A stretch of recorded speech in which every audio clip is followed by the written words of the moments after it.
Thanks for coming out. My name is Kurt Schneid. I'm an executive producer with Brand Ready Media. And as Steven said, I started my career at the Discovery Channel doing educational Discovery Health Channel programming. And I really learned to tell a story, the art of storytelling from my executive producers at Discovery. And when I left Discovery and found my niche doing business videos, I noticed that business videos were very dry, very boring. And so I brought that humor element, the storytelling element, the reveal into business videos. And for the last 15 years, I've been in the Dulles corridor here producing videos for different businesses. What I've seen over the last 15 years is video being used now as a strategy.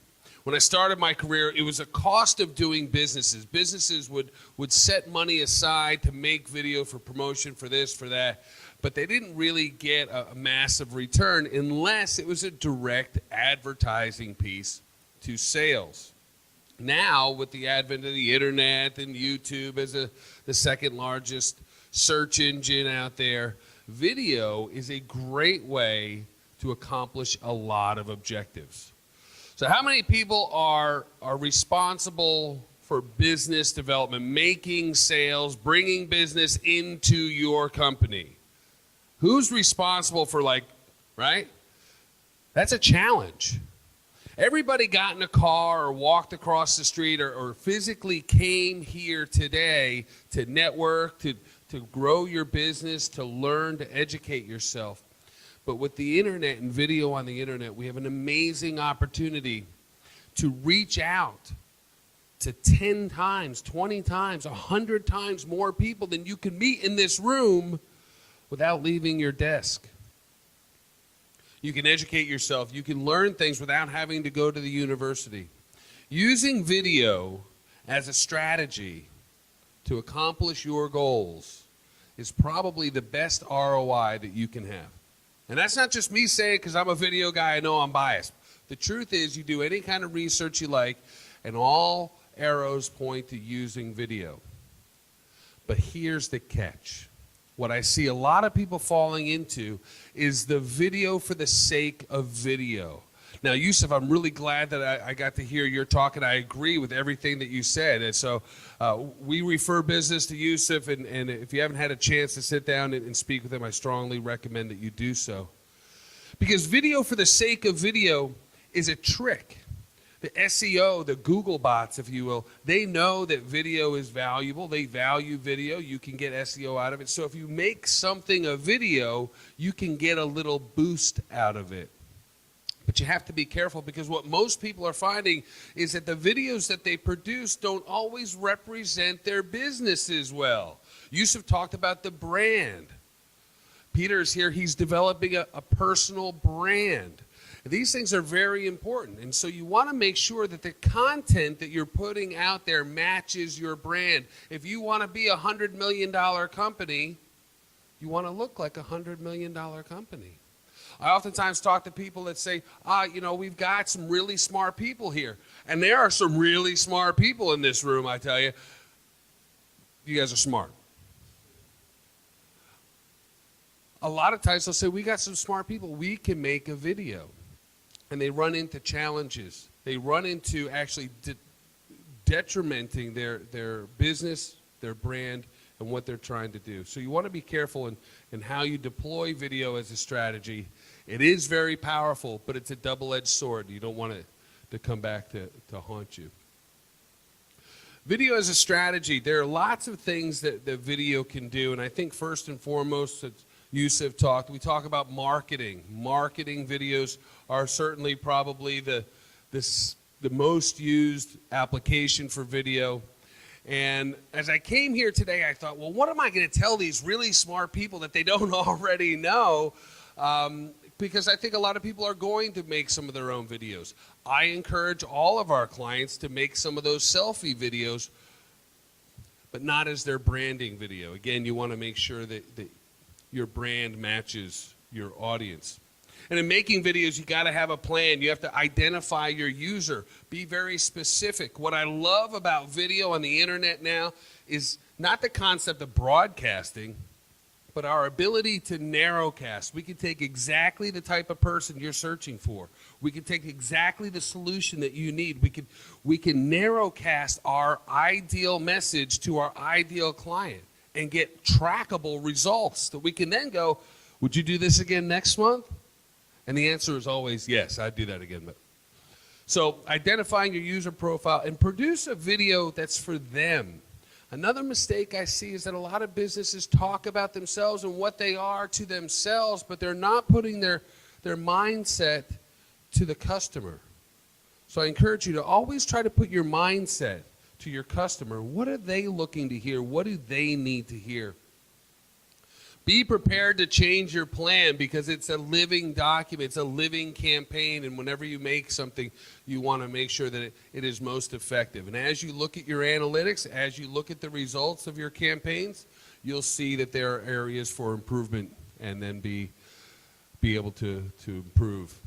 Repurpose your content. Be able to take a 10-minute talk, make it a 5-minute talk, segments out of there, testimonials, whatever the case may be. So these are some things that I encourage all people to do. If you're not currently using video as a strategy, I would love an opportunity to sit down and talk with you.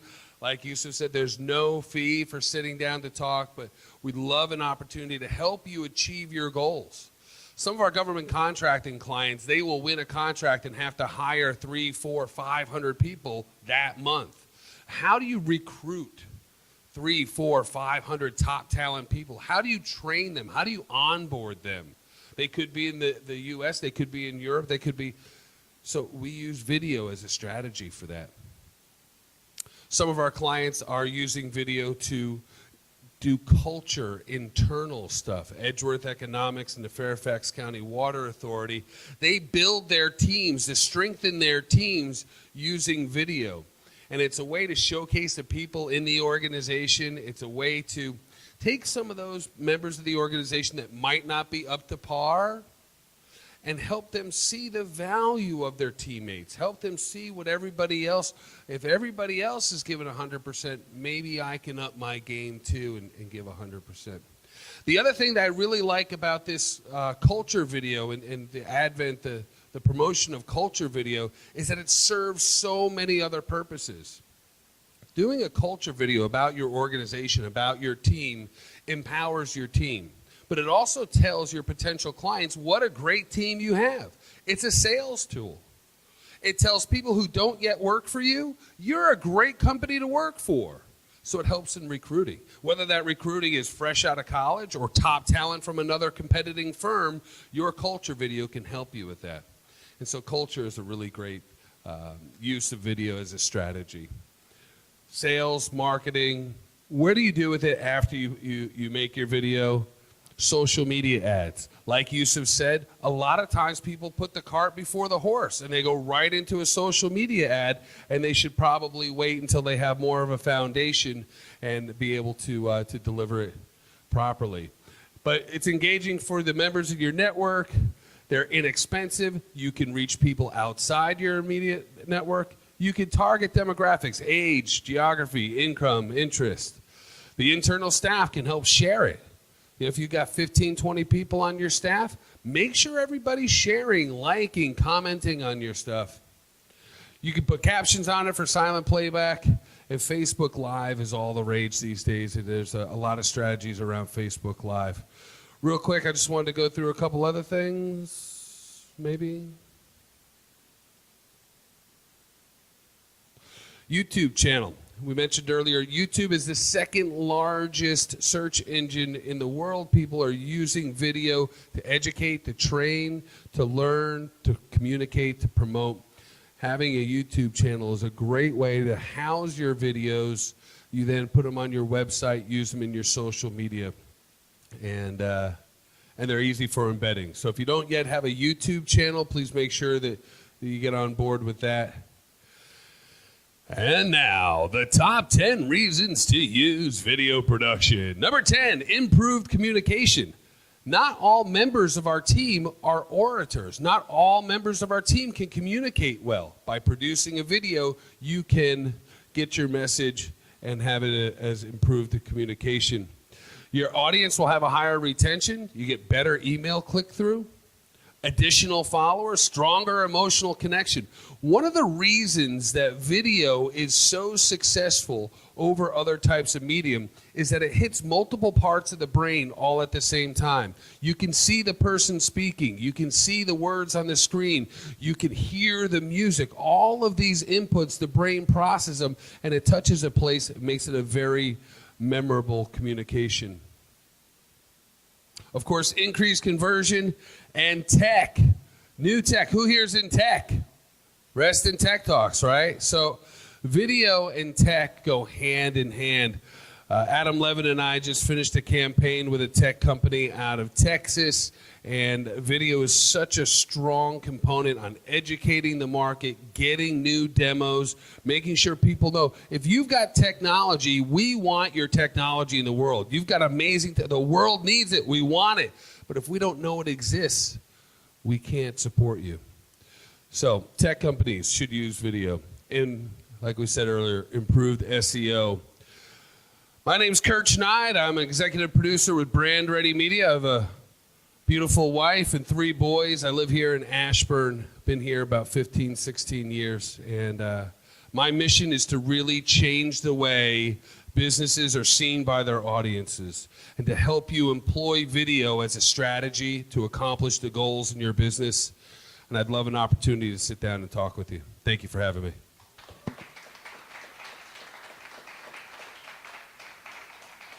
Great talk, Kurt. Thank you very much. All right, any questions? There we go. All right, I'm going to come around and do my Phil Donahue. For you young millennials, don't let me make me explain what that is. So I absolutely love video for marketing and all purposes related to it. I'm thinking of infamous videos like Dollar Shave Club and Squatty Potty. Nobody would have known what a Squatty Potty was without that video. And with Dollar Shave Club, that video like literally broke the internet for them. Like their servers crashed. Amazing. Amazing. It gives me chills thinking about it. Yeah. So can you go into, first of all, what is the cost of production of videos like that? And like how, I mean, just the fact that like you're able to convey a concept of a razor for order for $1, and it became a $1 billion business strictly through that video. Like, what was the keys to success for that?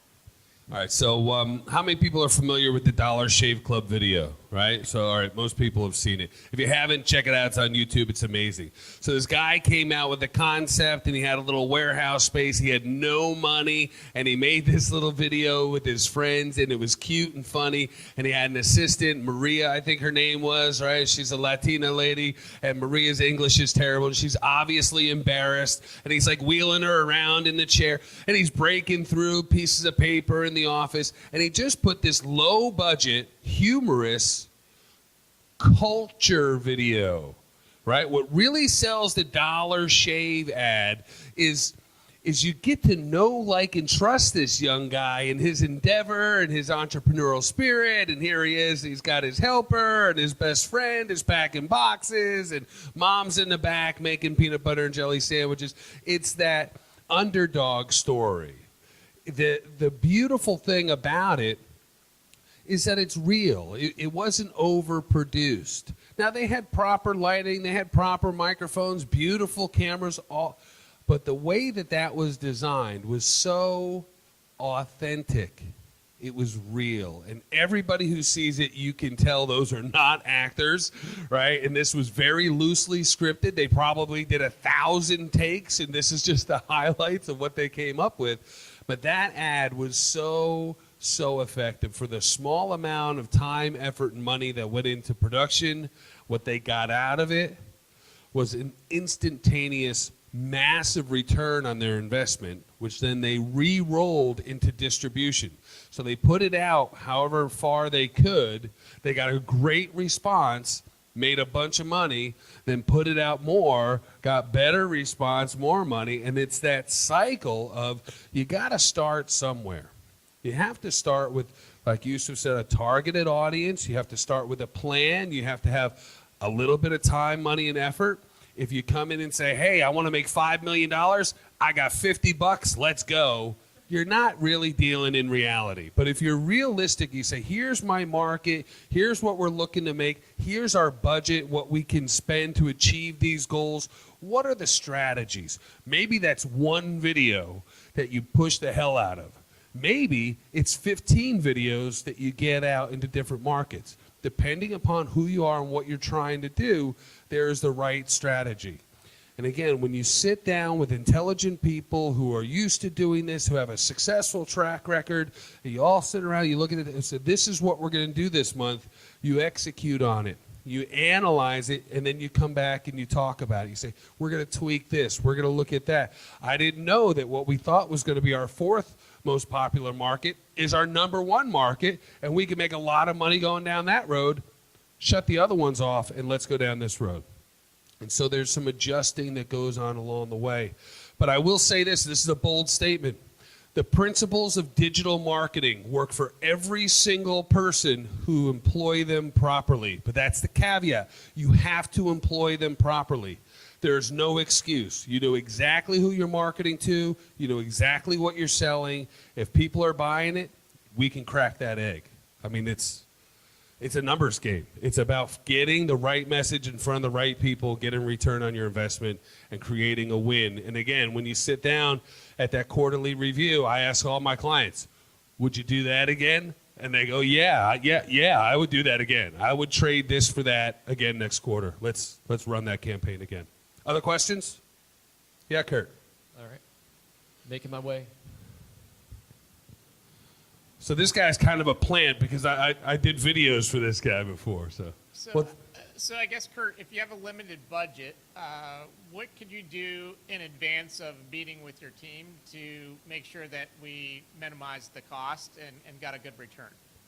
Excellent question. So there are lots of things that you can do to minimize costs. And depending upon who you are and where you're at, I like to give options and say, look, if you really want to do this as inexpensively as possible, here's a couple things we could do. And here's kind of a medium package. And if you want to go straight out, we can blow this out of the water. But I think, Kurt, first and foremost, you want to identify your ideal market and have an idea of who you're talking to. If you already have current clientele, you can use them as a model to define your ideal market. Figure out what makes that market tick. What is the pain point? And then come up with a little bit of research and say, what kind of messages resonate, that represent us well, that fit our brand, make us look good, and yet solve their problem. All that kind of preliminary stuff is easily done. You know your business better than me. Now, if you want, I will come in and study your business, and I will come in and study your people, and I will figure this out for you. But the truth is, you know your business, and you should know your customer. And if you don't, that's a whole other problem we need to address. But presuming you know your business and you know your customer, your time is best spent developing those types of things rather than having somebody come in to make those decisions. But it's about the foundation. Once you know those things, it's getting that right message in front of the right eyeballs enough times to get them to convert. All right. Any more questions? All right. Excellent. Everyone get a round of applause for Kurt. Thanks for having me, everybody.